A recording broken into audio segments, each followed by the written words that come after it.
solution example number 12 তোমাক কৈছে কি এখন আয়তাকাৰ উদ্যানৰ চানে কি প্ৰস্তুত কৰিব লাগে যাৰ প্ৰস্থ দীঘতকৈ 3 মিটাৰ বেছি যাৰ প্ৰস্থটো দীঘতকৈ 3 মিটাৰ কম जो प्रस्त আছে प्रस्तটো কম কাটকৈ কম দীঘতকৈ কম কিমান কম 3 মিটাৰ কম যদি সে ধৰা তুমি যদি দিক যদি 10 হয় प्रस्त কিমান হ'ব 10 - 3 অর্থাৎ 7 বুঝিছ নাই সো এটা সানি কি তুমি অঙ্কন করে ভাল তুমি অঙ্কটো বুঝাত কি হ'ব সুবিধা হ'ব ঠিক আছে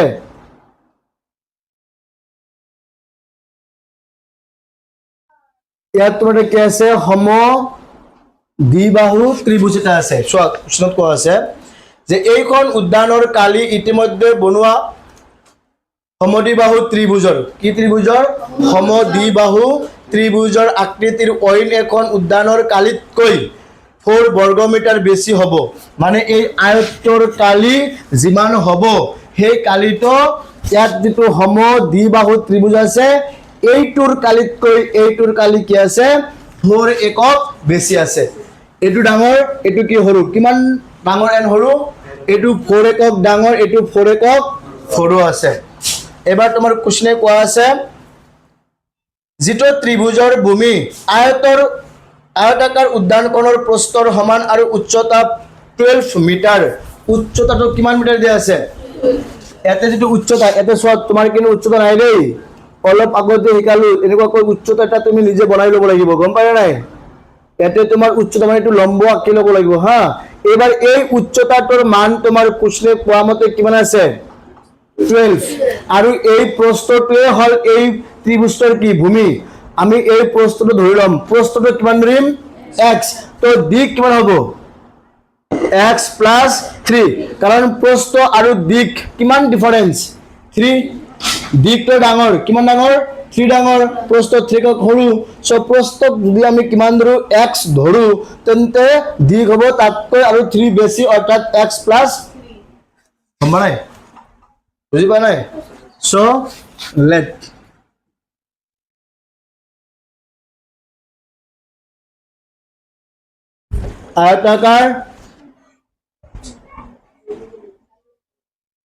আয়তাকাৰ উদ্যানৰ প্ৰস্থ কিমান ধৰিবা ইকুয়াল টু x নাকি x therefore আয়তাকাৰ উদ্যানৰ দিক কিমান হ'ব তেনেহলে এটা তুমি দেখি দিছো না কি আছে x + 3 তোমরা পায় therefore আয়তাকাৰ উদ্যানৰ কালি কিমান হ'ব কালি উদ্যানটো কেনেকুৱা আকৃতিৰ আয়তাকাৰ তো আয়তৰ কালি সূত্ৰ কি দিক পূৰণ প্ৰস্থ সো দিক কিমান আছে দিস প্রস্থ কিমান আছে দিস সো আমি x * x + 3 লিখিব পাৰি নাই দিক আৰু প্ৰস্থ কি আৰ্হিত বহাইছো পূৰণ সো হৈ গল না এবাৰ এটো পূৰণ কৰি লোৱা x * x কোন হ'ব x² + x * 3 बस এইখিনি 20 মিটার স্কয়ার ধৰি লোৱা এককটো কি আছে মিটাৰ আছে নাই সো কালি কি হ'ব মিটাৰ স্কয়াৰ তুমি এতে মিটাৰ ইউজ কৰিব পাৰিবা হা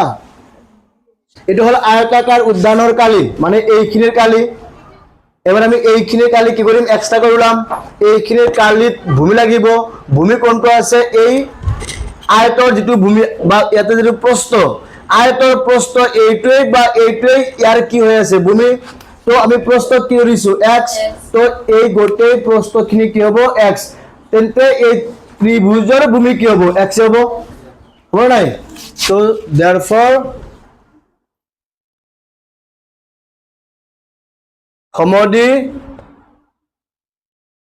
সমদ্বিবাহু ত্ৰিভুজৰ কালি কিমান হ'ব কালি সূত্ৰ কি half into ভূমি কি আছে x into উচ্চতা that means উন্নতি কিমান আছে 12 2 যাব 12 মধ্যে তোমার কয়বার তো 6 into 1 6 আৰু কি আছে x 6x এটো যেটো কালি সো এটো কি হ'ব মিটাৰ স্কয়াৰ এবাৰ according to question এবাৰ তুমি দিমাগ ইউজ কৰা এই 6x হল এইখিনিৰ কালি আৰু x স্কয়াৰ প্লাস 3x এইখিনি হল এই আয়তৰ কালি কিমান এইখিনিৰ কালিতকৈ এইখিনিৰ কালি কিমান কম বেছি 4 একো কম বেছি মানে এইটো বেছি এইটো কি কম তো আমি অ্যাকর্ডিং টু কোশ্চেন মতে আমি লিখিব পাৰিম x স্কয়াৰ প্লাস 3x আৰু এটা হল 6x এই দুটা কিন্তু সমান নহয় আমি মাজত যদি সমান সমান চিন দিও এটো কি কম এবারে কি কম হৈ আছে আমি যদি এইখিনি সমান কৰিব খোজো তেন্তে ইফালে আমি আৰু কিমান যোগ কৰিব লাগিব তেহে তোমাৰ কি হল সমান হল okay according to question this equal to this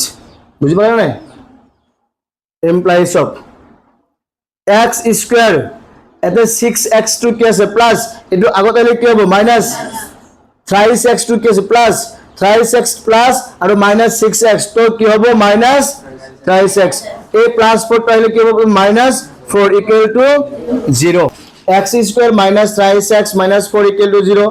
যদি তুমি এক মধ্যপদ বিভাজন কৰা তেন্তে 4 ইনটু x স্কয়াৰ হয় কি আছে 1 ইনটু 4 মানে কিমান 4 কৰক আমি কি লিখিব পাৰি 4 ইনটু 1 লিখিব পাৰি নাই পূরণ করলে কি 4 হ'ব কিন্তু এই দুটাক আমি যোগ বা বিয়োগ কৰিলে আমাৰ কি আহিব লাগিব 3 কেছে মাইনাস চিন আছে নাই গতিকে ইয়াতে কোনটো ডাঙৰ তাৰ আগত তুমি কি দিয়া মাইনাস চিন আৰু হৰটোৰ আগত কি দিয়া প্লাস চিন তুমি কি বুজিলো -4 + 1 কিমান হ'ব -3 গতিকে ইয়াত কি লিখিবা -4 আৰু অলপ দূৰত কি লিখিবা +1 ইয়াতে x লগাই দিবা ইয়াতে x লগাই দিবা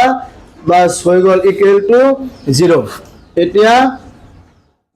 either কি হ'ব x - 4 equal to 0 or x plus 1 equal to 0 implies of এটো কি হ'ব x equal to 4 এটো কি হ'ব x equal to -1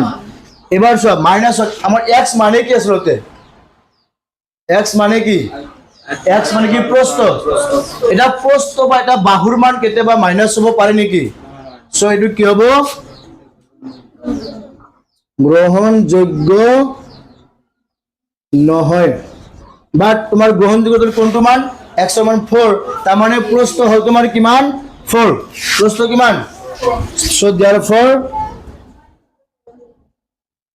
নির্ণয় প্রস্থ ইকুয়াল টু 4 মিটার